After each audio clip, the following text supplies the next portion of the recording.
vamos a continuar con los temas, como siempre, siempre intentando darle continuidad. A veces, y un poco les comento, igual que siempre al principio de las clases, la situación de la Nueva España, tal vez no es un proceso tan corto y en ese sentido lo vamos a ver un poco diferente. Bueno, los que han estado desde que estuvimos hablando de la conquista de México, en donde prácticamente pues, se retomaba muchísimo el tema de la clase anterior con la nueva clase, ¿no? Y era una continuidad, y era una especie de novela o de serie o de película. Bueno, ahorita evidentemente pues son temas en los que vamos saltando, ¿no? Sobre el periodo nuevo hispano y a lo mejor ahí alcanzamos a encontrar ciertas diferencias. Sin embargo, siempre intentemos retomar lo que vimos las últimas clases para entender muy bien el contexto de la nueva, ¿no? De la siguiente. Este, y le tapo el micrófono para que se escuche lo menos posible el golpeteo. Pero si me escuchan mal, yo creo que se escucha un poco más de fondo, ¿no? Ese golpeteo, pero igual si me escuchan mal me avisan para poder aquí, a ver si puedo corregir un poquito esto, pero sí, sí, todo bien, ok, ok. El día de hoy vamos a empezar a hablar de la sociedad novohispana. Es un tema, es un tema amplio, es un tema, complejo, por supuesto, no lo logramos ver todo en una sola sesión, probablemente nos llevemos hasta 3 sesiones hablando de esta sociedad novohispana en su más amplio sentido, y sin embargo tampoco lo vamos a terminar porque después en una clase casi al final de esta parte de la Nueva España, pues tendremos que ver ahora sí que otra sesión de sociedad. ¿Por qué razón? Hablar de la sociedad, yo siempre les platico y siempre les comento, me gusta mucho decirles que evidentemente pues es entender lo más que se pueda en lo más profundo, ¿no? La cultura, entender lo más que se pueda también la época, el momento. De pronto, cuando nos dicen en la primaria los planes de estudio, primarias, secundarias, ¿no? Y casi nos hablaban de una sociedad muy cuadrada, yo creo, muy estandarizada, ¿no? En donde nos manejaban las castas, las clases sociales, no sé, los diferentes gobiernos. Y pues la verdad es que a veces yo creo que no nos cuadraba muy bien porque pues es que existía una variedad o existió una variedad a su vez ahora, ¿no? Inmensa, y de pronto yo les voy a decir una situación y no quiere decir que en toda la Nueva España ocurriera exactamente lo mismo para ciertos personajes, para ciertos grupos sociales, ¿no? O sea, piénsenlo, siempre, siempre, siempre les insisto, relaciónenlo con el presente en función de que, vamos a ver, ahora creo que nos han intentado, encasillar, ¿no? En si somos chairos o fifís, o si somos, este, clase media o clase pobre o clase rica, y nos han intentado encasillar.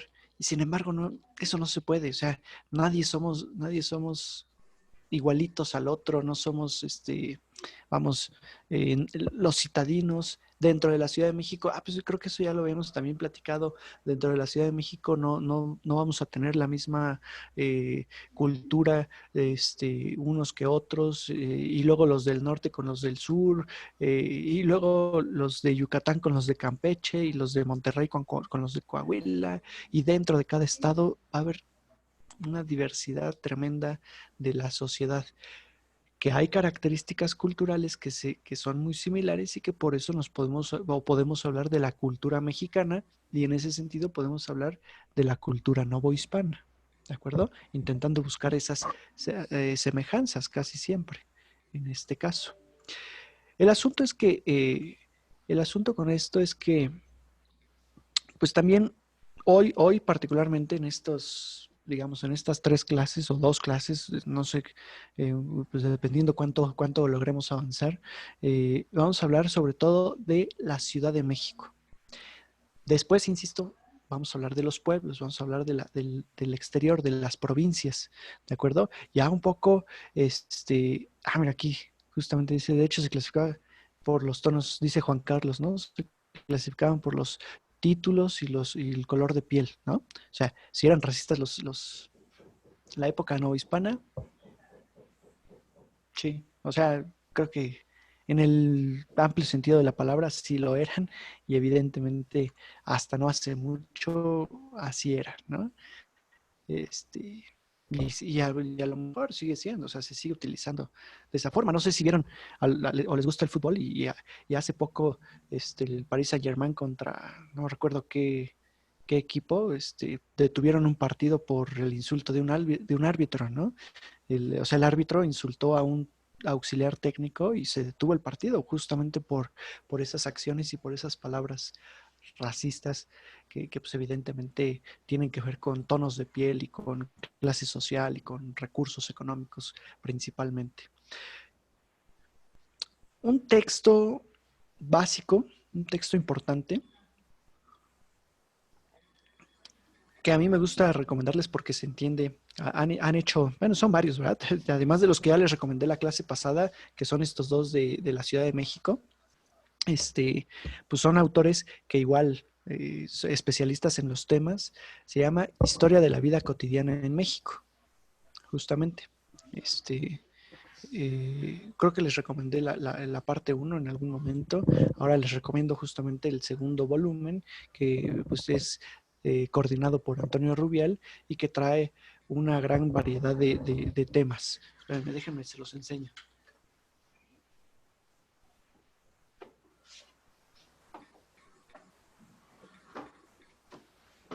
Bueno, son varios, ¿no? Está Historia de la Vida Cotidiana en México, que es una colección del Fondo de Cultura Económica, lo editaron en modos dedicado a la ciudad barroca, así se llama, la ciudad barroca. Pues hablan, vamos, o sea, son articulando, insisto, distintos temas. Por ejemplo, A Cielo Abierto, la convivencia en las plazas y en la calle, por María del Carmen León Cázares. Luego, De Puertas Adentro, la casa habitación, por Marta Fernández. Ajuares domésticos, los rituales de lo cotidiano, por Gustavo Curiel. Luego, El abasto urbano, caminos y bastimentos, por Ivonne Mijares. Barco como ciudad flotante, por Flor Trejo. Los conventos mendicantes, Antonio Rubial. Ciencia en el convento, la vida cotidiana de un científico novohispano en el siglo XVII, por Elías Trabulce, o sea, autores, vamos, reconocidos en cada uno de sus ámbitos, ¿no? Los monasterios femeninos, la universidad, los colegios jesuitas, la nobleza y sus vínculos familiares, la corte de los virreyes, y vamos, son temas sobre este ámbito, ¿no? La invención de lo cotidiano, enfermedades y muerte en la Nueva España. O sea, muy, muy interesante, digamos, este tipo de textos, porque además, a pesar de ser textos de historia, que yo siempre les digo que son un poquito más densos, en este caso no. La verdad es que se dedican mucho al ámbito de divulgación. Otro texto que me gusta mucho es de Entre Gula y Templanza, de Sonia Corcuera. Sonia Corcuera de Mancera, un aspecto de la historia mexicana. Y entonces ella, en este libro, ella se ha dedicado mucho a la comida, ¿no? Y entonces, la verdad es que yo les diré, en la comida podemos entender también mucho la sociedad novohispana y estos vínculos y estas combinaciones que va viendo, ¿no? La búsqueda de la comida, la evolución de algunos ingredientes, habla del maíz o del trigo, qué se utilizaba, qué no se utilizaba, la evolución de esta comida, y luego ya habla del siglo XIX, particularmente, digo un poquito.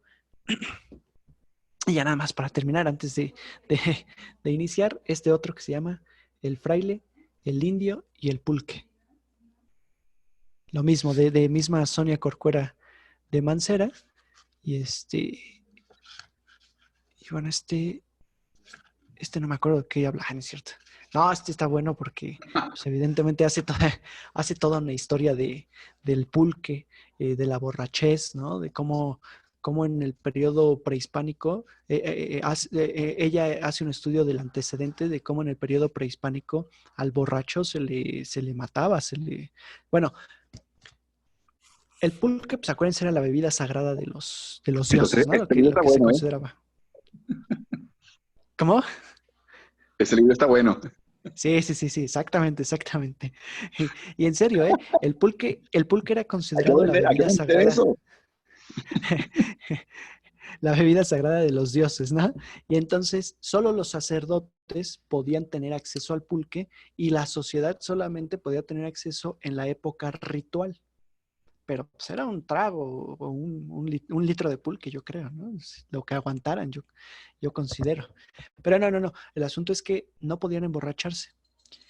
Si encontraban a cualquiera en la época mesoamericana, si encontraban a alguien borracho, se le hacía una advertencia. Si lo encontraban por una segunda ocasión borracho, se le asesinaba. ¿Sí? O sea, ya no había advertencia, ya era cuello. Si un sacerdote, que era el que tenía el acceso al pulque, lo encontraban borracho, a la primera lo mataban. Entonces, no se lo tomaban tan a la ligera. Esto era en serio y la verdad es que había mucho control. Llegan los españoles y evidentemente pues estos le entran al vino, ¿no? Y borrachos en cualquier fiesta, en cualquier celebración, cambian las prácticas y entonces Sonia Corcuera detecta que justamente culturalmente hablando, pues aquí se detecta esta transformación. O sea, también podemos ver aquí esta transformación de la sociedad mesoamericana, en donde pues no pasa nada si me emborracho, pues éntrale al pulque, ¿no? Y entonces se generan también, ahora sí que del aspecto ceremonial que el pulque tenía, pues pasan al aspecto lúdico, ¿no? De la parte del pulque. Y luego además súmenlo con los conventos, por eso habla del fraile, ¿no? En los conventos donde se empieza a utilizar el vino, el pulque, las bebidas destiladas que también empiezan a crearse, como el tequila, ¿no? El mezcal, y vamos, es una generación inmensa de la parte de licores, ¿no? Bueno, de bebidas. Entonces, sí, sí, la verdad es que está bueno, está muy, muy interesante este texto. Pero bueno, son recomendaciones sobre todo para acercarse un poco a la sociedad novohispana. Ahora, ¿a qué sociedad novohispana? Y esto se los digo porque pues todo el mundo creo que cometemos el error de pensar la Nueva España de 1521 a 1581 como un todo, como algo único. Ya se los platicaba yo la vez pasada, no es lo mismo.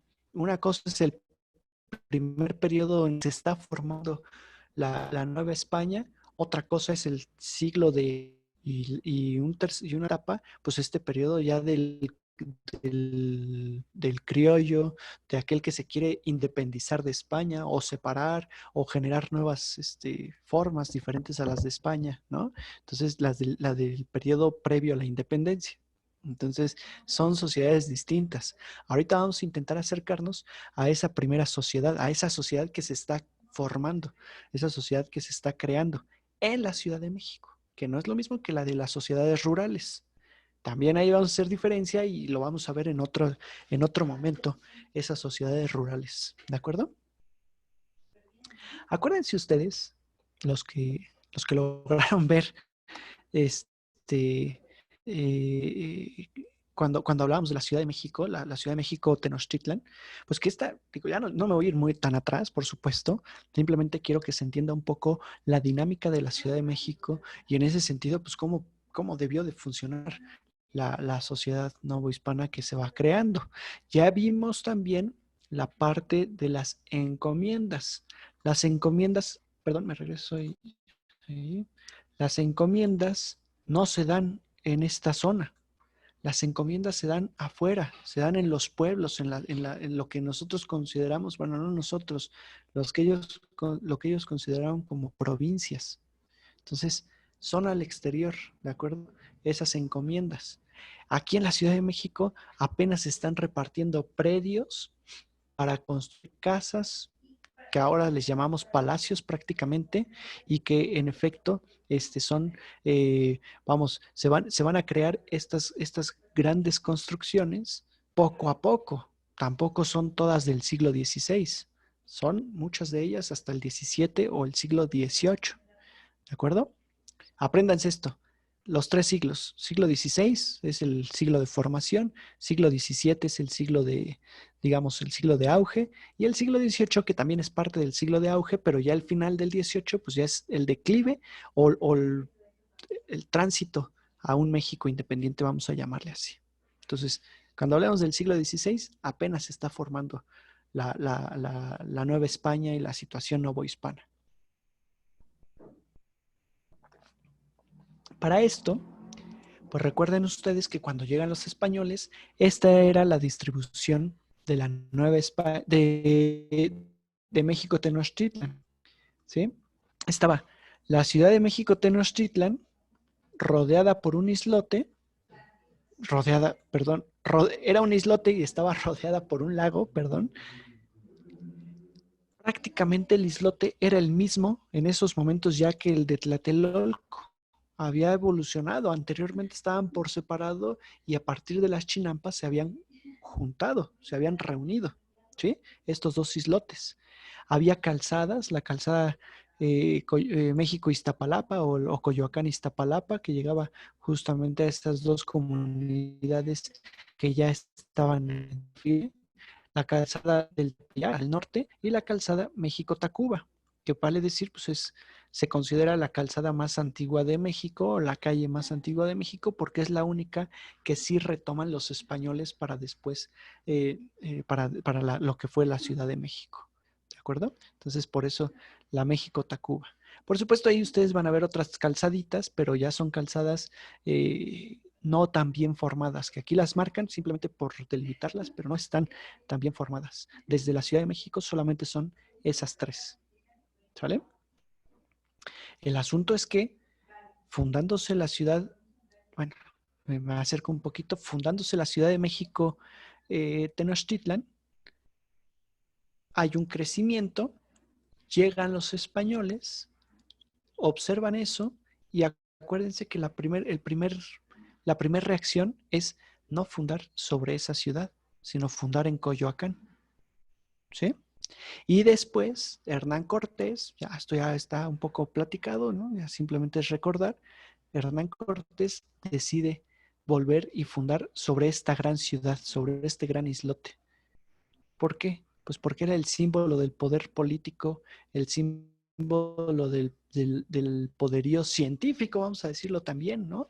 O sea, cómo los mexica lograron ahí generar toda esta gran nuestra ciudad, que el acueducto entraran los, que entraran los productos agrícolas, todos estos cuadritos que vemos aquí abajo. Claro, esta es una recreación, tampoco crean que, que alguien le tomó foto y nadie así que nadie hizo pintura de esto. Esto es una recreación de acuerdo a muchos estudios, a un aspecto arqueológico. Son de las recreaciones más fidedignas por Thomas Filsinger que se llevaron a cabo. Entonces, todos estos cuadritos que se ven aquí abajo, recuerden que son chinampas, ¿sí? Son islas artificiales creadas por los mexica. Entonces llegan los españoles y primero se establecen, ay, me fui chueco, espérenme. Se establecen en lo que ahorita consideramos el cuadrante A del centro histórico, que es más o menos esta zona. ¿Sí? Poco a poco, esas chinampas también se van transformando, también se van modificando, se van solidificando todavía más, se va desecando el lago y en ese sentido, pues llegan a ¿cómo se dice? Llegan a esta expansión de la Ciudad de México aproximadamente. ¿Ok? Más o menos. Estamos hablando que hacia acá es la zona oriente. Es decir, hacia abajo es la zona poniente, como en los mapas antiguos. En los mapas antiguos, el oriente siempre va hacia la parte de arriba y el poniente hacia la parte baja. Por eso, cuando encuentras la dirección o cuando estás bien ubicado, se dice estás orientado, porque encontraste el oriente y sabes que el oriente va para arriba. Es tu punto de referencia, ¿no? Y el norte y el sur, que vale decir, digo, a lo mejor ya lo sabían, ¿verdad? Pero acuérdense que los marineros utilizan desde época muy antigua la estrella del norte, la estrella polar. Entonces, cuando la pierden, se dice que estás norteado, es decir, no hay norte. ¿Quién sabe dónde está el norte? Por eso, por eso cuando estás perdido estás norteado, ¿sale? El asunto con esto, pues es que justamente los españoles fundan esa ciudad ahí al centro. Una ciudad, según los términos, acuérdense que hay tipos de fundaciones. Son ciudad, villa, pueblo de indios, puerto y real de minas. Esos son los 5 tipos de fundaciones que llegan a América, que traen los españoles y los europeos. En este caso, los españoles, que son los primeros que llegan. ¿De acuerdo? ¿Cuál es la diferencia entre todos ellos? Entre todos estos.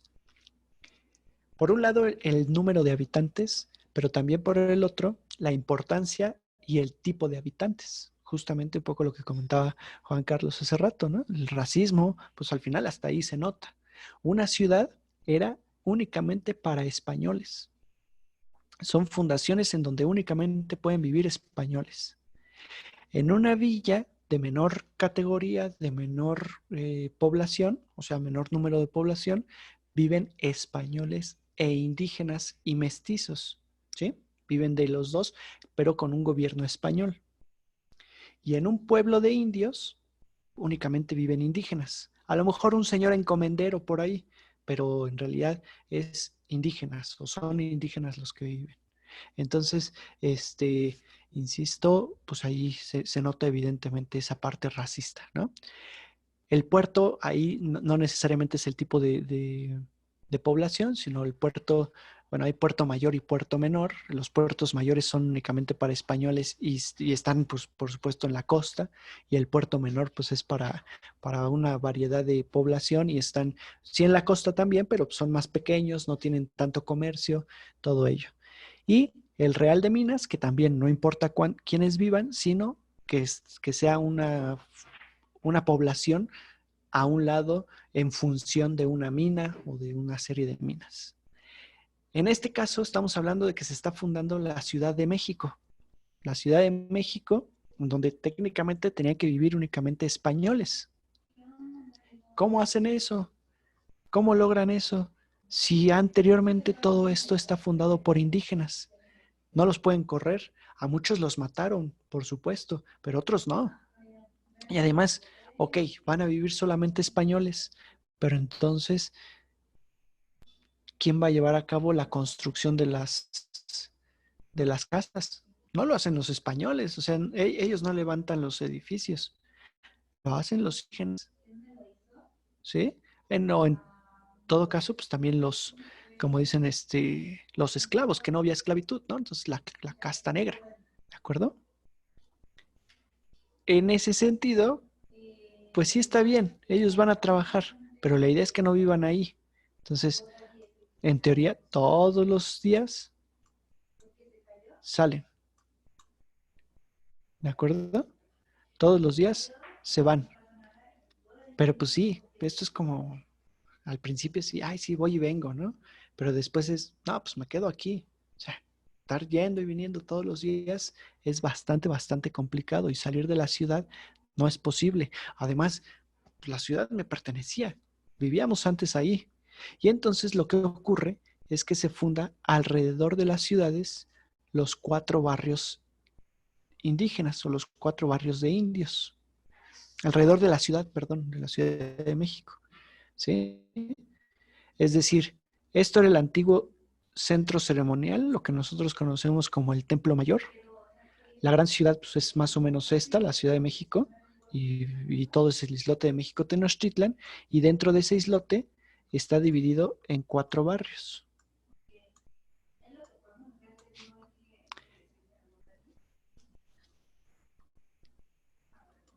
Soquiapan son nombres indígenas porque desde antes ya estaban divididos en esos 4 barrios. Soquiapan, Atzacualco, Cuepopan y Moyotla. ¿De acuerdo? Ese era el nombre de esos 4 barrios, que justamente cuando llegan los españoles construyen y digamos ellos empiezan a fundar todo esto, a construir sobre este cuadrante y a los indígenas los retiran y los mandan a esos barrios, a sus chinampas. Por supuesto, los españoles pues, tampoco son, no son tontos, ¿no? O sea, saben que necesitan a estos indígenas, saben que de alguna forma los productos que ellos producen en esas chinampas pues les son benéficos para la alimentación de cada uno de estos españoles. Sin problema. Estamos hablando de 1521, 24 en realidad, también aproximadamente, donde se va formando y también se va sacando a esa población. Hay un grupo de españoles que no les gusta esta situación y que entonces deciden fundar la ciudad de Puebla como una alternativa a la Ciudad de México en función de no estar en contacto con los indígenas porque no era digno de un español. Y sin embargo tampoco lo logran. Les pasa exactamente lo mismo que aquí. Es decir, pues al final necesitan de los indígenas para llevar a cabo labores de construcción, labores digamos, de mantenimiento de las casas, labores de servidumbre, y al final los indígenas terminan viviendo en contacto con ellos, ¿no? Entonces, esto simplemente se queda en la teoría. En la práctica nunca se logra. ¿Ok?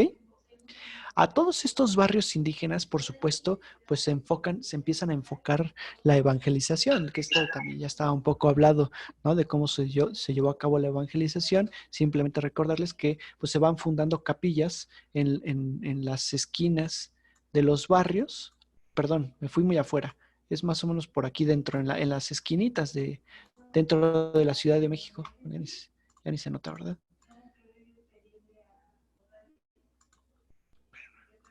Vamos a ponerle, aquí está, y en estas esquinas.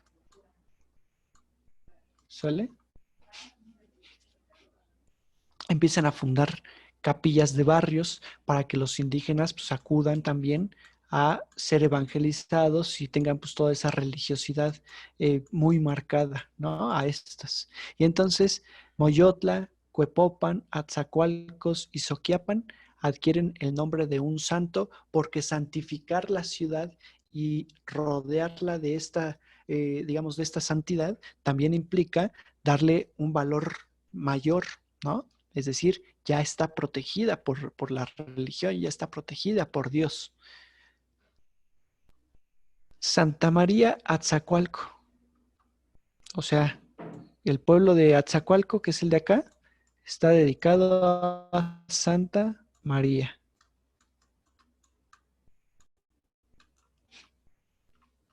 ¿Sí? Cuepopan, ¿a quién está dedicado? ¿Alguien sabe? Hay un mercado muy famoso que está sobre esas capillas en donde venden cocodrilo, carne de león, carne de venado. San Sebastián, no, sí, ay, ¿No es San Pablo? San Juan, San Juan, Ah, San San Juan. Juan, como el mercado. No, es el mercado de San Juan. Exactamente. San Juan Cuepopan. Bueno, aquí piensen que dice Juan, ¿no? San Juan Cuepopan, exactamente. Acá arriba es San Sebastián. San Sebastián Soquiapan. ¿Cómo sabemos que es San Sebastián? Bueno, a lo mejor tampoco está tan fácil, pero en esta zona, hacia la región de Tepito, está la iglesia y la capilla de San Sebastián, donde en un momento dado estuvieron los carmelitas descalzos. Entonces, pues, justamente corresponde a este pueblo, a este barrio, perdón, ese barrio indígena. Y aquí abajo, justamente lo que decía Marco, que es San Pablo Moyotla, ¿no? Ahí está, por acá está la diagonal de San Pablo y la iglesia de San Pablo todavía. O sea, todavía algunas existen. ¿Sale?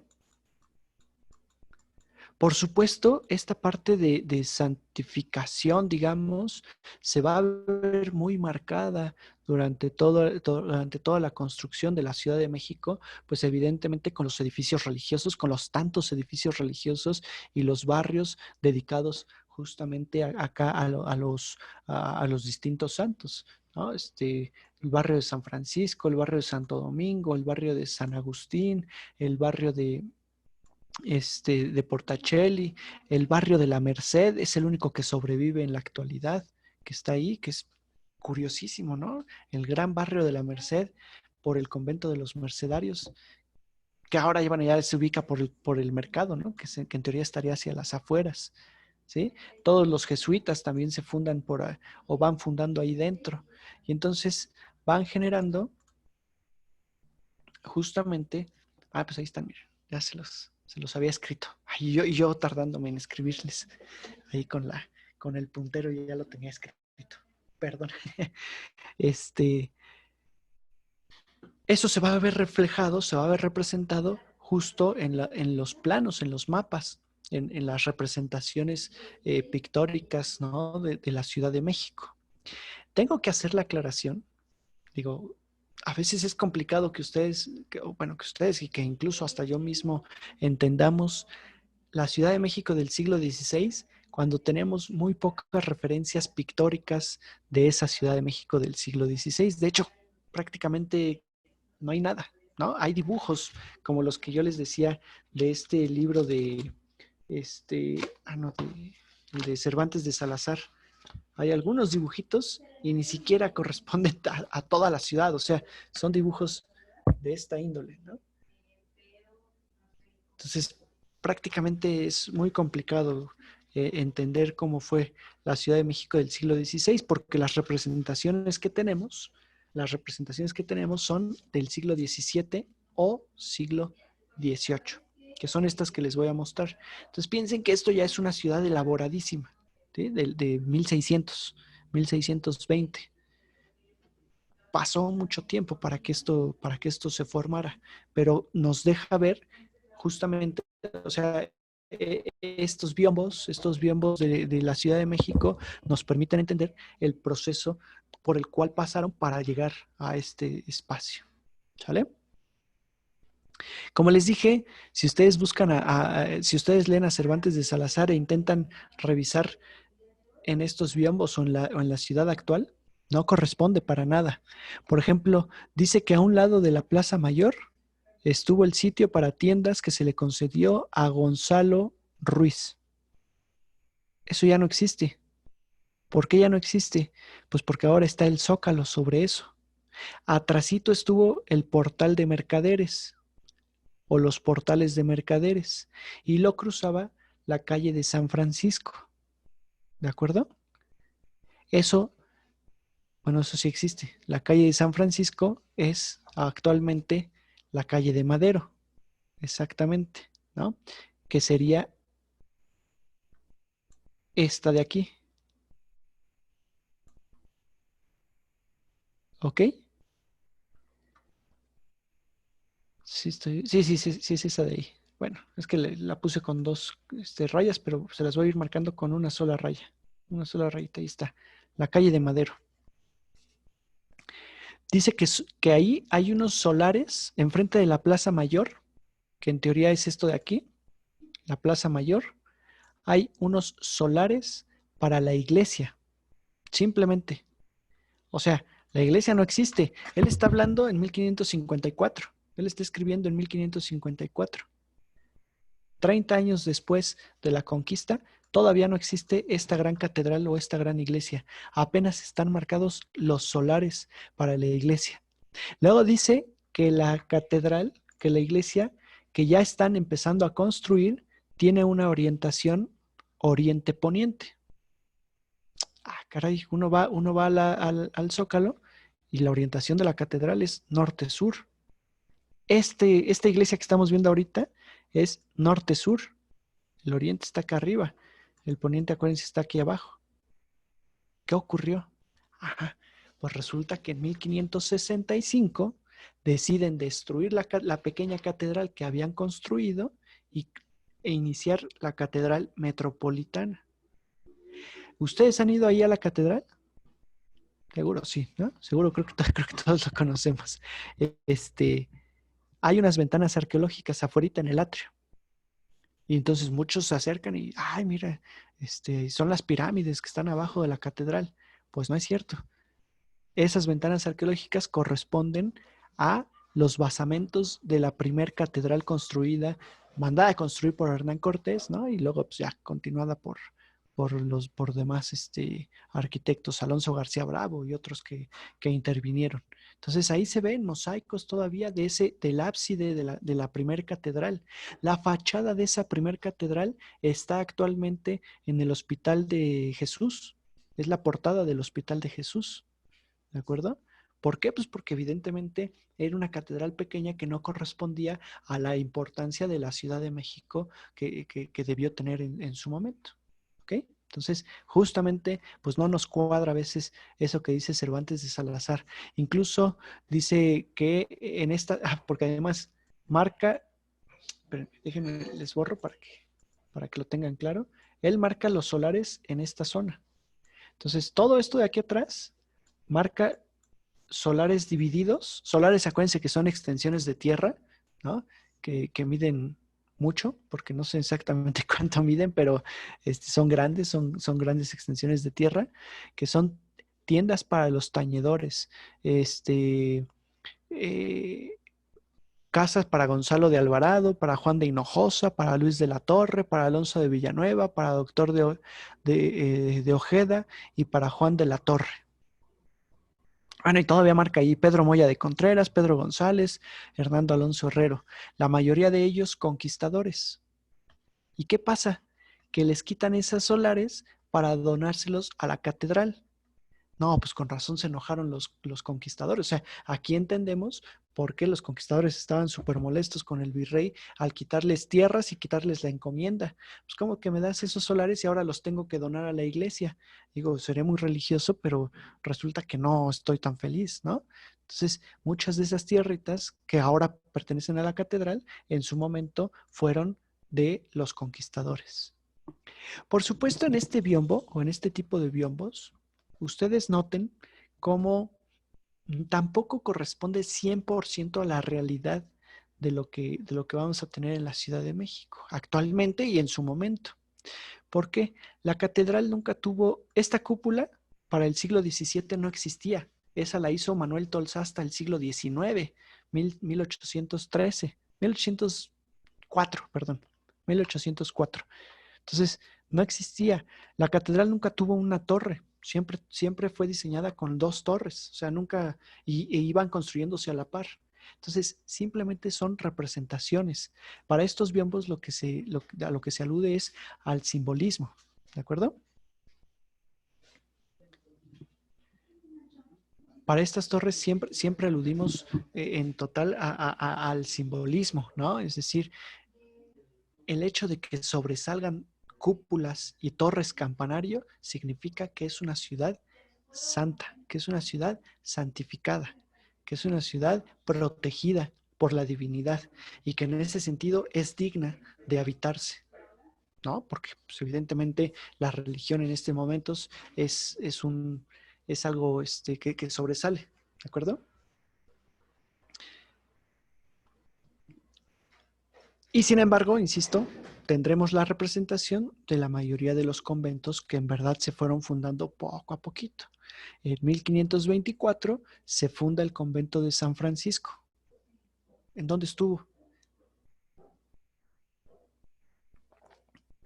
Ahí en Madero, exactamente. Ahí en Madero. Si dijimos que esta era la calle de Madero y eje central, vendría por aquí, en esos momentos que es niño perdido y bueno, no se llamaba todavía así, ¿verdad? Todavía en el periodo novohispano. El nombre de niño perdido es hasta el siglo XIX. San Juan de Letrán incluso tenía el nombre por San Juan, justamente por el barrio de San Juan. Entonces, aquí está el convento de San Francisco, ¿de acuerdo? Aquí enfrentito, no sé si alcanzan a ver, pero está el convento de Santa Isabel, el tercer convento de mujeres fundado en la época novohispana. El primer convento fue el de Santa María, que está de este lado, y el segundo fue el de, no recuerdo cómo se llama, uno que está acá atrásito, donde estuvo una de las hijas de Felipe II, pero no recuerdo su nombre, Santa María. Uy, a ver si ahorita me acuerdo, pero no recuerdo el nombre de este otro convento, pero sí está acá atrás de Palacio Nacional.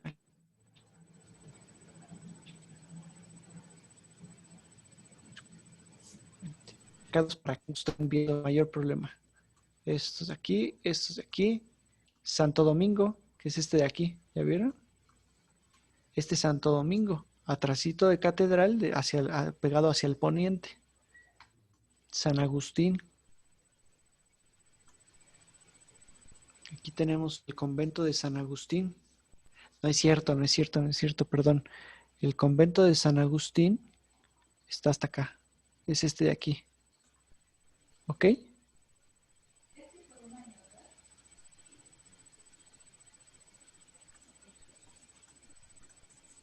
Ya borré todos. Chin, rápido, así se los marco. Ahí están. Aquí están. Este es San Agustín. Aquí tenemos fundado en 1588 la casa de la profesa de los jesuitas, aquí al centro. Y entonces, miren cómo en la zona poniente, que siempre se consideró la zona adinerada, la zona para los ricos, eran las mejores tierras, los frailes, los primeros franciscanos, dominicos y agustinos, fundan sus conventos del lado de la zona poniente de la Ciudad de México. ¿Por qué? Pues porque es la zona que tiene la salida a tierra firme, desde la calle de Tacuba, desde la calzada Tacuba. Es la zona protegida. Acuérdense, aquí no aparece. De hecho, eso omiten en este tipo de biombos porque la sociedad novohispana, acuérdense, está muy, digamos, muy marcada por estas clases sociales. Entonces, omiten los pueblos indígenas, que en teoría deben de estar por acá, deben de estar en toda esta zona. O sea, hacen ver como si no existieran esos pueblos indígenas, entre comillas, ¿no? Oye, Entonces, Daniel, están... Sí, ¿también Marco. sería por el acueducto? Sí, Estaban sí, sí, de sí. ese lado, ¿verdad? Exactamente. Ahí llega el agua, por supuesto, ¿no? Llega el agua dulce desde Chapultepec y desde Santa Fe, ¿sí? Y del otro lado, al contrario, desechan las aguas negras, ¿no? Bueno, las aguas grises negras, ¿no? Que nosotros conocemos, que evidentemente pues generan una peste. Entonces, la zona pobre, la zona comercial, hasta hace no muchos años, no por pobre, sino por comercial, a eso me refiero, hasta la fecha, es la zona oriente, es donde está el barrio oaxaqueño, el barrio libanés, el barrio judío, el barrio de las telas, o sea, donde está toda esa zona de personajes de comercio. Ustedes van al Zócalo, van al centro histórico y se nota inmediatamente el cambio, ¿no? Se van detrás del Palacio Nacional y ya están vendedores ambulantes en las calles, las tiendas con sus micrófonos, con sus bocinas. Van del lado poniente y también hay mucho comercio actualmente, pero comercio, lo que le llaman comercio formal, ¿no? O más formal. En las tiendas, en las boutiques, o sea, no sé, las joyerías, toda esa zona, ¿no? Por supuesto, hay de todo, o sea, también ya hay un poco de revoltura, pero más o menos ese era el asunto. Y además, dicen algunos que esto es inconsciente. Habemos otros que creemos que esto lo hacen con conciencia. La fundación de este tipo de conventos en esa zona, porque conforman una cruz. Bueno, ya ahorita ya ni se ve, ¿verdad? Catedral, convento de San Francisco, convento de San Agustín y convento de Santo Domingo. Se forma una cruz. ¿Sí? Entonces, por lo que yo he leído con los franciscanos y dominicos particularmente, no me he metido mucho con agustinos, pero quién sabe, seguramente. Este tipo de fundaciones, este tipo de construcciones las hacen conscientes del simbolismo que van a generar. Santificar la ciudad, insisto, es importante y generar esta cruz es relevante.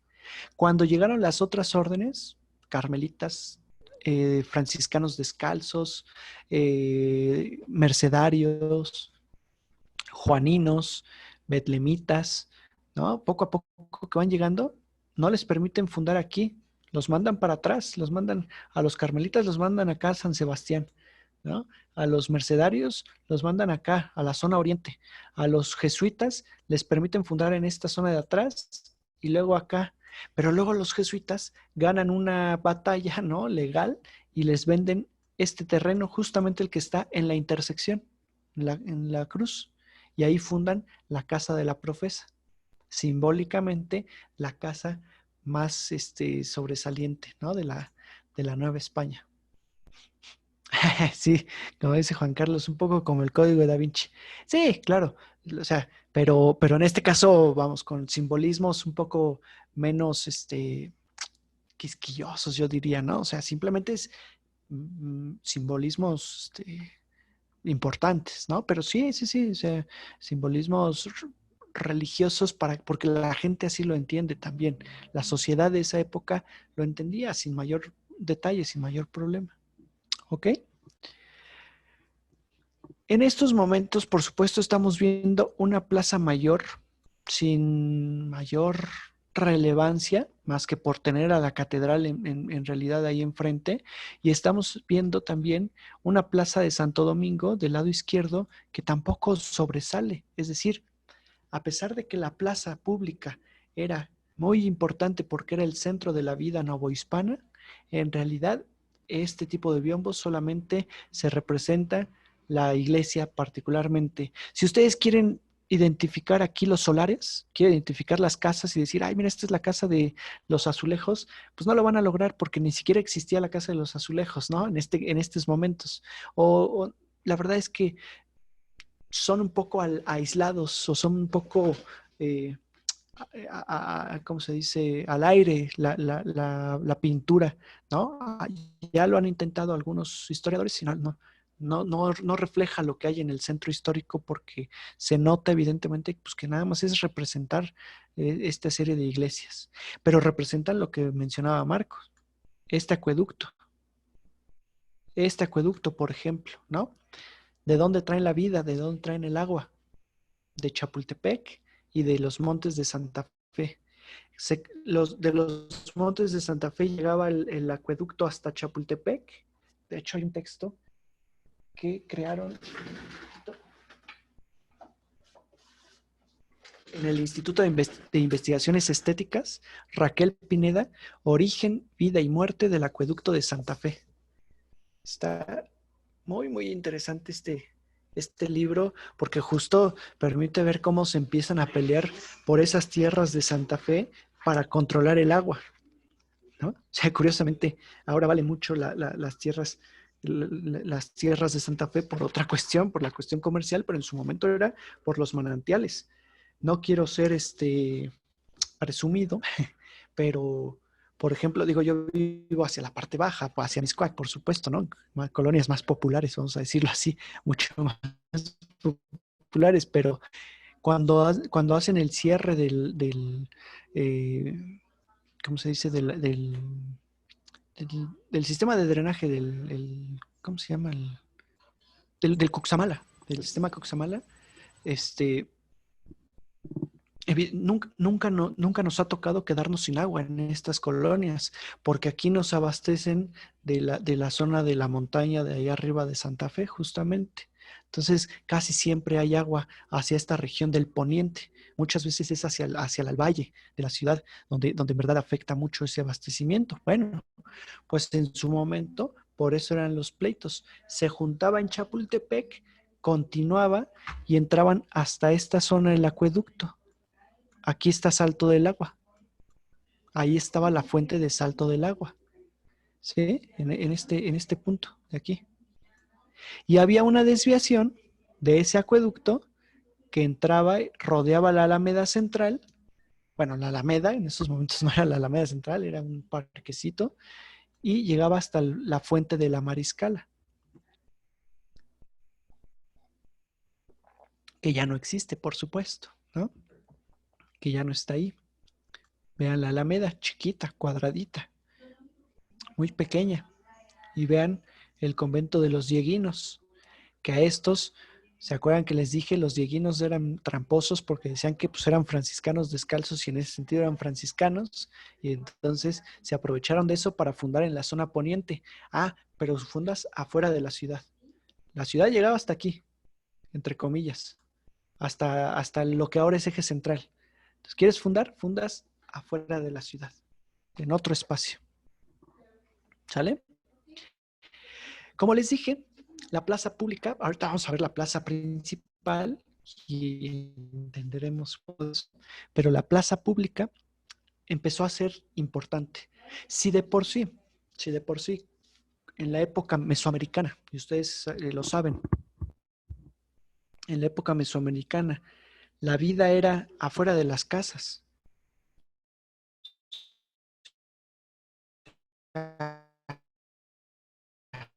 Eso de estar o haciendo lo que quieran, no es sino hasta esta época.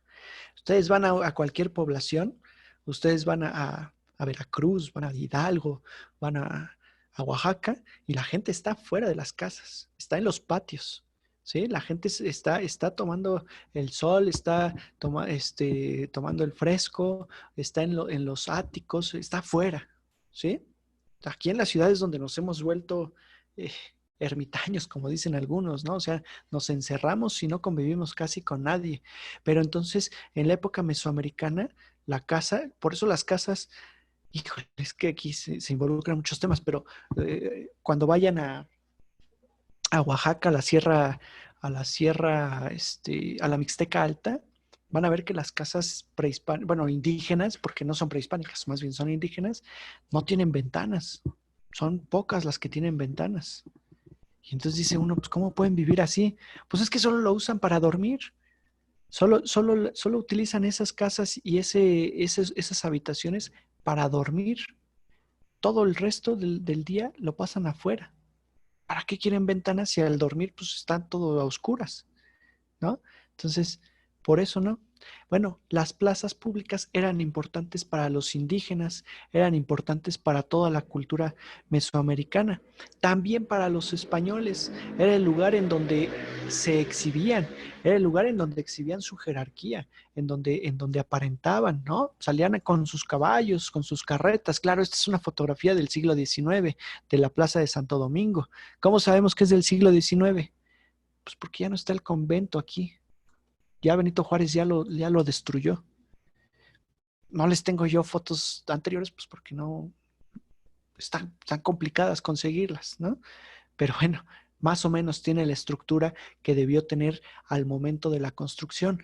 Fue la segunda plaza más importante de México y de la Nueva España. Me refiero de la Ciudad de México y de todo el resto de la Nueva España. Después de la plaza de armas, la del Zócalo, esta fue la más importante. ¿Por qué? Pues porque estaban los dominicos en un primer momento.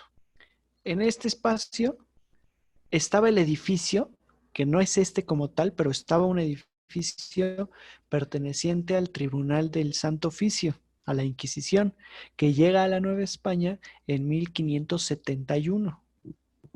¿Sí? En 1571 se establece aquí el Tribunal del Santo Oficio y entonces pues es un centro de poder religioso político. Pero además, esta calle era el acceso del camino real de tierra adentro. ¿Sí? Lo vamos a ver también en otra sesión, pero ese camino que viene desde Zacatecas, que pasa por Querétaro, bueno, Guanajuato, San Miguel de Allende, Querétaro, San Juan del Río, y que es un camino de la Plata, el famoso Camino de la Plata, entra por aquí, hasta aquí. ¿Por qué? Pues porque este edificio que tenemos a la derecha, que es el antiguo edificio de la SEP, no, perdón, el nuevo edificio, lo que ahora es la SEP, la Secretaría de Educación Pública, es la antigua Real Aduana. Entonces, por ahí tienen que pasar todos los mercaderes que traen productos y pagar sus impuestos, pagar su derecho de paso. Es la aduana, es un edificio importante.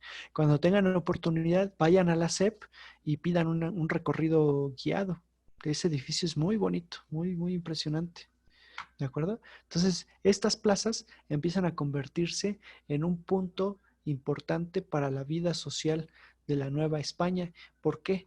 Pues porque estamos hablando de una época en la que poco a poco los españoles se van apropiando de la territorialidad del centro, de la Ciudad de México, y empieza digamos, a exhibirse, empiezan a marcar jerarquía, a marcar relevancia. Un español no se mezcla con un indígena, ¿no? No se cruzan, aunque se ven en la calle, porque en la Ciudad de México eso ocurre, van caminando, el español va en su caballo o va en su carruaje, no voltean la mirada, ¿sí? El indígena se tiene que hacer a un lado, si no lo atropellan y no pasa nada. Hay muchos casos, de hecho, hay casos hay unos documentos en el AGN que hablan de casos de atropellados, ¿no? De indígenas atropellados por estos carruajes. Yo digo, ¿cómo los pueden atropellar unos carruajes? Pues ocurrían, ¿no? O sea, ocurría accidentes viales, ¿no? Accidentes entre carruajes, chocaban entre ellos. ¿Por qué? Pues porque los españoles tenían, así que también muy marcada esa jerarquía de acuerdo a su rango y de acuerdo a su título nobiliario. Está la leyenda de ahí del Callejón de la Condesa, atrás de la casa de los Azulejos, no sé si la conocen, ¿no? En donde en una ocasión se encontraron de frente dos marqueses o condes, pues condes me imagino, ¿no? Porque son por eso es de la Condesa, no sé, dos que tenían el mismo título nobiliario con los mismos antecedentes, ¿no? De padre, madre y todo. Entonces decían que el otro se tenía que mover, ¿no? ¿Qué te pasa si yo soy el conde de no sé qué? Tú te tienes que mover. Se quedaron 2 días parados ahí sin moverse, sin dar marcha atrás, hasta que llegó el virrey y les dijo, tú te vas por un camino, tú te vas por el otro y nunca más pueden volver a pasar por este callejón, ¿no? O sea, nunca más pueden volverse a encontrar. Pues es esa parte, o sea, entre más rango jerárquico, título nobiliario tuvieras, pues andabas libre en la ciudad y todos los demás te abrían camino. Eso es importante. Son sociedades, esta sociedad de la Nueva España, poco a poco, claro, este cuadro, piensen que es del siglo X, de finales de 1680, 1690, ¿sí? No, de hecho, perdón, ya este es de 1720, perdón, lo estoy confundiendo. Y es 1720 porque ya tenemos este tipo de vestimenta para para los españoles, pero no varía mucho de lo que fue en el siglo XVI. Estamos hablando 1580, 1590, ¿sí? Ya estamos hablando de una estructura muy dada hacia la Nueva España en ese periodo novohispano, en donde, pues evidentemente poco a poco, después de la nao de China, después de encontrar estos caminos hacia Manila y de traer productos, pues todo se va dando y se va vendiendo en la Plaza Mayor. La entrada de los virreyes era importante a la Ciudad de México. Eran los momentos en los que se lucían, yo insisto. Esta representación es una representación pictórica de un momento importante. O sea, es un día entre los 365, ¿no? De todo el año, que no siempre son iguales, pero que marcan marcan mucho quién eres, como dicen, ¿no? O sea, salir a la plaza mayor significa, como ustedes saben, ponerse sus mejores galas. Ahora los domingos, bueno, no sé ustedes, ¿verdad? Pero ahora los domingos son para ponte cualquier playera, ponte unos jeans y relájate. No, en esos momentos es el domingo, es el día del Señor, ponte tus mejores ropas, ponte traje, bueno, no se ponen camisa, ¿verdad? Y corbata, porque en esos momentos no hay, pero ponte tu mejor ropa y ve a la misa, que te vean correctamente, que te vean con tu elegancia, importante, ¿no? Porque en la misa, en la iglesia, te vas a cruzar con todo mundo. Estamos hablando de una sociedad que es chismosa por excelencia. Y chismosa en el peor y en el mejor sentido. ¿Sí? Digo, no hemos cambiado tanto, pero de todos modos, pues, en esos momentos es muy característico. Entran a misa, por supuesto, los de mayor jerarquía van hasta adelante, los de menor jerarquía van hasta atrás, los de mayor jerarquía sientan, los de menor jerarquía están parados, las bancas no existen en las iglesias todavía, sino nada más para esos nobles, el virrey, el marqués conde duque de Olivares, ¿no? O sea, los grandes, los importantes. Los indígenas no entran a la misma misa o a la misma iglesia. Los indígenas se van cada uno a tomar misa en otro lado, a comulgar. De pronto, fulanito de tal no comulgó y empiezan el cuchicheo, ¿no? Oye, ¿ya viste que no comulgó sultanito de tal? Ah, pues algo debe o algún pecado que no ha confesado correctamente. Bueno, que no lo ha confesado. Ah, pues ya viste que, hasta con Dios, dice Juan Carlos, había preferencias, ¿no? Sí, exactamente. Eh, Oye, pues ya viste que no comulgó. Sí, yo el otro día lo vi platicando con Sultanita, ¿no? Ah, no, yo los vi echándose miradas, ¿no? Y vamos, y se generan los chismes y todo el mundo ya se enteró de que algo está mal, de que algo ocurre con esa persona que no comulgó, porque pues al comulgar y significa, al no comulgar significa que no has confesado, que no te has confesado y eso quiere decir que tienes un pecado que no quieres confesar y que no te has arrepentido, ¿no? De acuerdo a esa cultura novohispana, por supuesto. Entonces, insisto, híjole, hay que salir a la plaza, pero hay que salir bien librado, ¿no? Bien librado, caminar correctamente. Los esposos, la mujer y el hombre nobles, o si no quieren, aunque no sean nobles, acuérdense que, sobre todo en las altas jerarquías, en la nobleza principalmente, acuérdense que los matrimonios pues, eran arreglados, ¿no? Eran matrimonios por conveniencia. Es decir, tú das el dinero y yo pongo el título nobiliario y pues, se arregla. Y no lo arreglamos nosotros, lo arreglan nuestros padres, por supuesto, ¿no? O sea, hoy la familia tenemos un título porque somos ancestralmente los condes de no sé quién, pero ya no hay dinero. ¿Por qué? Pues acabó porque se fue en inversiones malas, si quieran, con un burgués o con una burguesa, pasamos a nuestro hijo y entonces arca en la familia y a cambio pues nosotros damos el título, ¿eh? O sea, según ellos, mejor que tener dinero.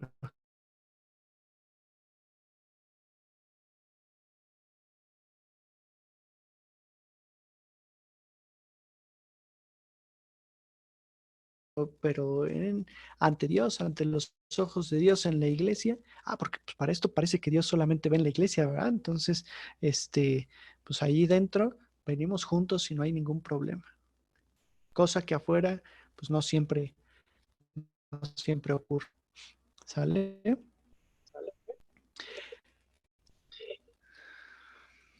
Por supuesto, esta sociedad, nótenlo en esta imagen es anónima.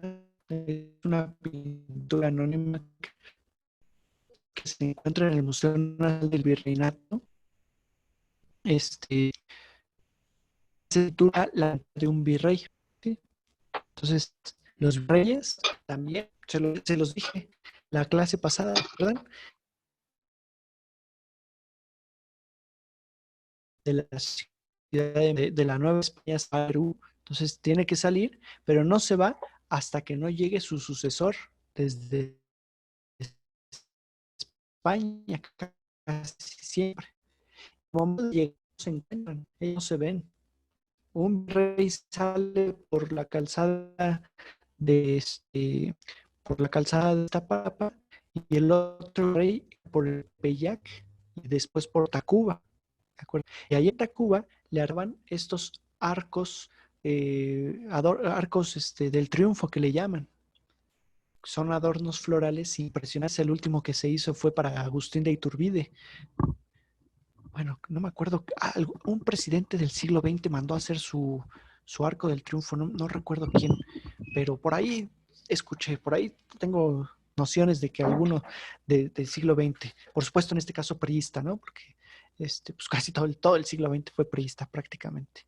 Pero bueno, el asunto es que Agustín de Iturbide, uno de los cultos de digamos, de esos momentos en que le dieron un arco del triunfo. Pues no se encontraban los virreyes.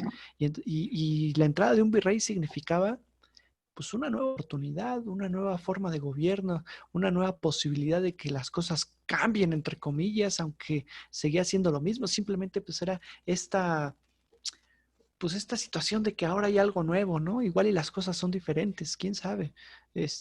Para algunos, para otros, pues hay que quedar bien con el virrey, hay que hacerle toda su fiesta, toda su festividad, ¿no? Y en ese sentido se junta y sale toda la población a hacerle caravana, porque el virrey, antes de entrar al palacio virreinal, el virrey pasa a la catedral a rezar. En su momento, ya hasta el siglo XVIII, ya en el siglo XVIII se pasaba primero a la Basílica de Guadalupe. En el siglo XVI, que es del que estamos hablando, no era así. Pasaban a la catedral, y luego ya empezó su reinado, o bueno, su reinado, vamos a decirlo así. ¿Qué implica esto? Que lo mismo, los españoles se han encargado, bueno, no nada, los españoles también, pues la mayoría de la sociedad, incluso hasta la sociedad novohispana, se había encargado de, este, de ¿cómo se dice? Idealizar. Podía ser mal, pero hoy es el día de fiesta, hoy se festeja y mañana ya vemos si gobernamos, ¿no? Y mañana ya vemos qué hacemos y ya vemos si los problemas, pero hoy es de fiesta. Entonces, la fiesta es un momento épico para la clase novohispana, muy, muy similar a lo que a la canción de Joan Manuel, ¿no? De fiesta, no sé si la conocen. Gloria a Dios en las alturas, recogieron las basuras, en mi calle y en la oscura. Bueno, igual no canto tan bonito como él, ¿verdad? Bueno, tampoco canto tan bonito, pero están bonitas sus letras, me gusta mucho Serrat, ¿no?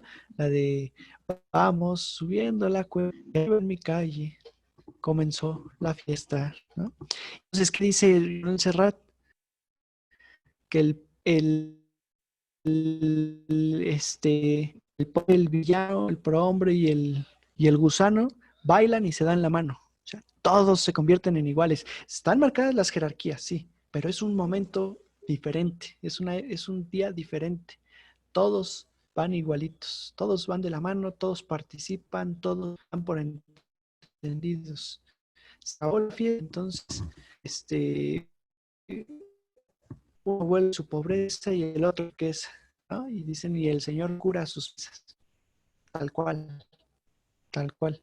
Acabó la fiesta y otra vez no somos iguales, otra vez hay jerarquías, otra vez vamos por separado. Pues aquí está marcado, ¿no? Vean, todos juntos. Aquí está el pobre, aquí está que va el indígena que va en su mula, y combinado con los que van a pie, van bien vestidos, los que van a caballo, que se están asando, ¿de acuerdo?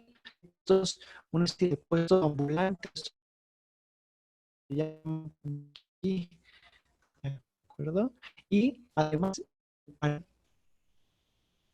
esto ya no existe, ya destruido. Todo lo capitalino, todo esto caro. ¿Qué es el Parián? ¿Qué significa Parián?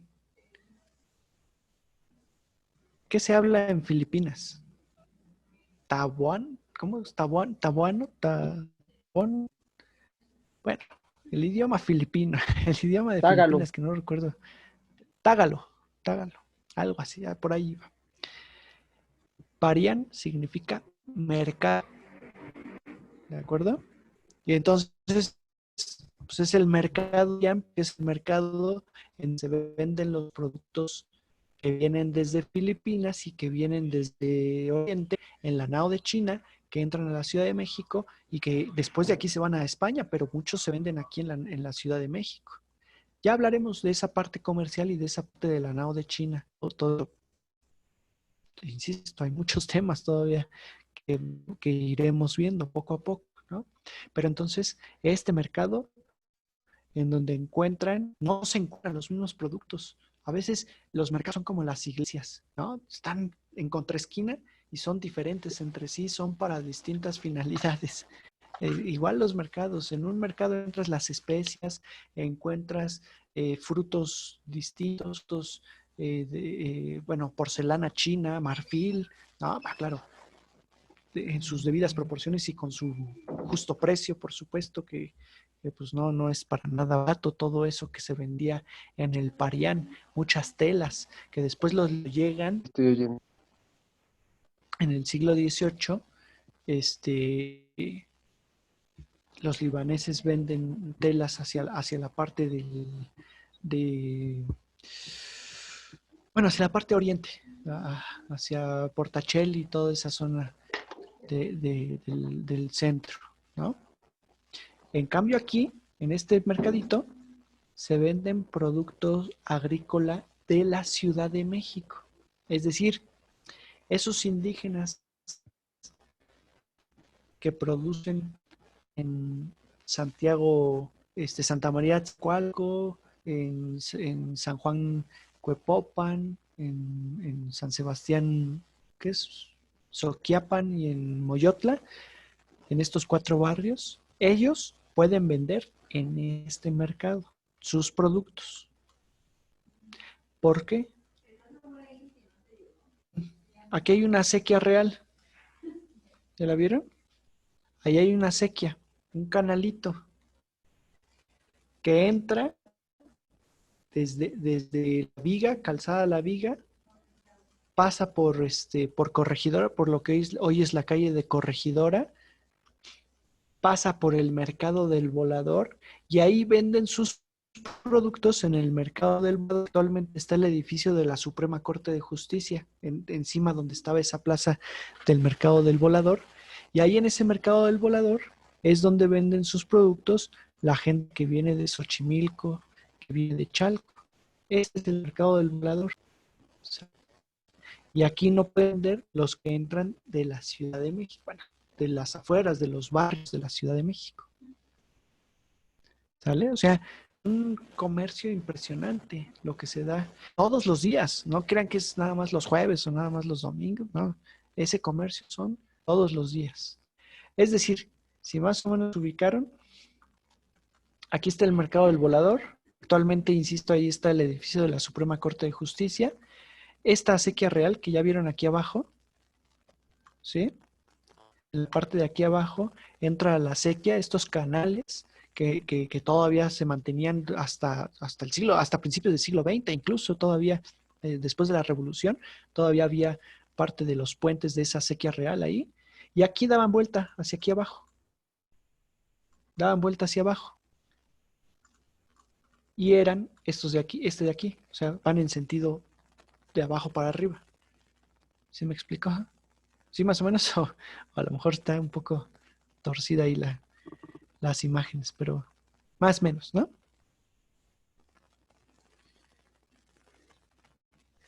Entonces, se conjunta gran parte de la población en la plaza. La plaza es el espacio importantísimo. La plaza es donde reciben los castigos, donde se reciben los castigos y donde se imparten, por supuesto, estos castigos. En el siglo, en el siglo XVI, desde 1570 aproximadamente, pues eran enjuiciados por parte del Cabildo Real, que es decir, el ayuntamiento, o por la Inquisición. La Inquisición, acuérdense, solamente se permitía juzgar a españoles y únicamente juzgaba por delitos religiosos. ¿Qué es un delito religioso? Acusar a alguien de bruja y que resultara que no fuera bruja. Acusar a alguien de infiel y que resultara que no habían sido infieles. O por lo contrario, ¿no? Haber sido infieles y que te acusaran. Haber sido lo que llamaban brujas, que eran curanderas muchas veces, y que resultara que sí lo eras. Haber negado a Dios, o sea, todo lo que tenga que ver con religión o con la cultura religiosa. Ese era algún delito religioso. El resto, ahora sí que el resto de los abusos eran juzgados sobre todo por el cabildo de la ciudad. Por ejemplo, fíjense, en 1648, dice, el lunes 4 de junio de 1648, ajusticiaron a un hombre español, vecino de la ciudad de Puebla de Los Ángeles, de edad de 85 años, habiéndole dado tormentos hasta quebrarle los brazos, y a un mestizo que de edad de 14 años empezó a robar, destechando las casas. O sea, se robaba las tejas de las casas, ¿no? Y a un indio que era el que acarreaba los hurtos y el español el que hacía centinela. Ahorcáronlos en la plaza pública de esta ciudad y delante de ellos sacaron a una india pulquera y a un chino viejo. Chino viejo no es de China, sino es una de las castas de combinaciones entre la sociedad mesoamericana, digo novohispana, ¿de acuerdo? Y a un chino viejo y les dieron 200 azotes por encubridores y los vendieron en un obraje por 6 años. Fueron los robos que hizo el mestizo de mucha cantidad de reales y mercaderías de mucho valor, aserraban las vigas por una cabeza y servíales de escalera lo que colgaba de las vigas para bajar y subir. O sea, por robarte las tejas, ya ni siquiera digas los productos de la casa, por robarte tantito las tejas, los en la plaza pública para que todos los vieran. Los amarraban en esta picota, aquí está la picota, ahí los amarraban de espaldas y les daban 200 azotes. Por supuesto que al azote 20, 30 ya estaban muertos. O sea, del dolor prácticamente ya estaban o desmayados o muertos. Y no paraban, a pesar de que ya hubiesen muerto, hasta que no llegaban al 200, a los 200. Evidentemente era una carnicería y la gente, pues bueno, a ver, depende, ¿no? Si hay algunos textos que dicen que la gente se enorgullecía y se quedaba a ver. Hay otros que dicen que prácticamente la gente salía corriendo por el temor y por el miedo y que evidentemente pues este tipo de reacciones generaban un temor ante el público, ante la gente, para que provocaba que dejaran de hacer algo parecido, ¿no? Entonces,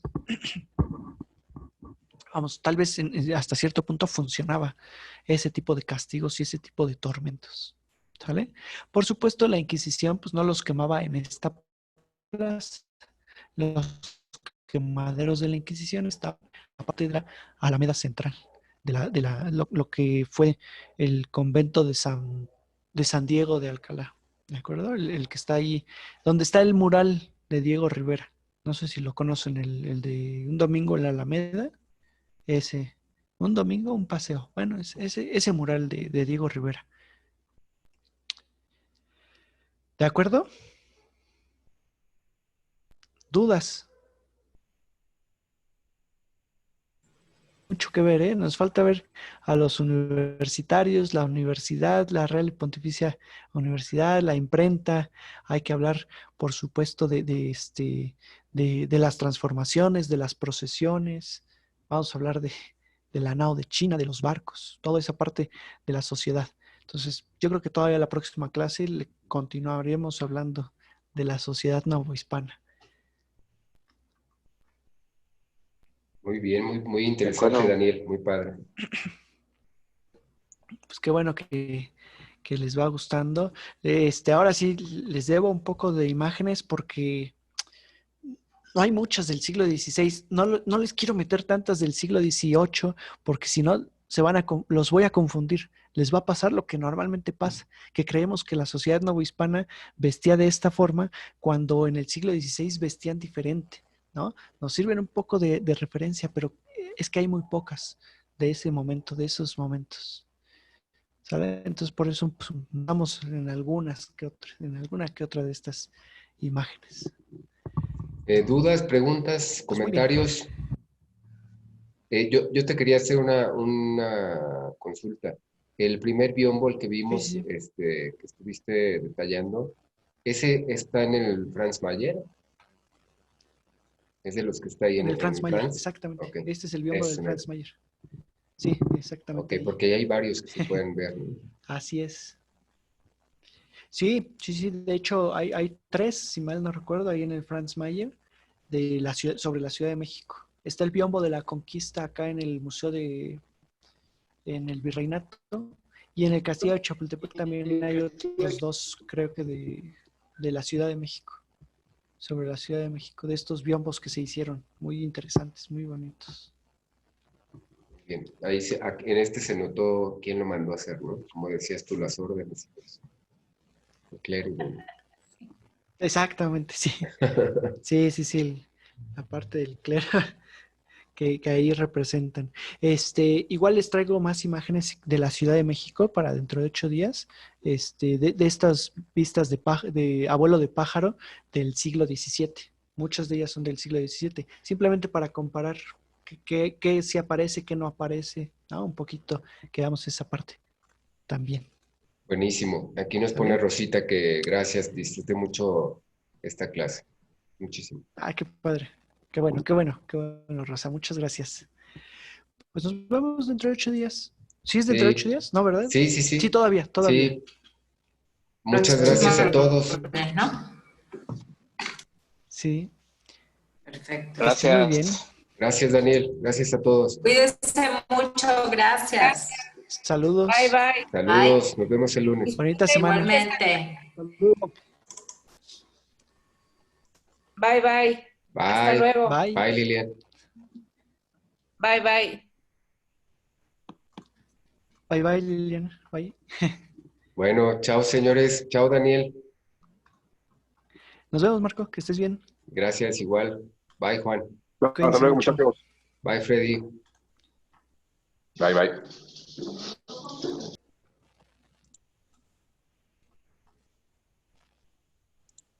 Ay, no.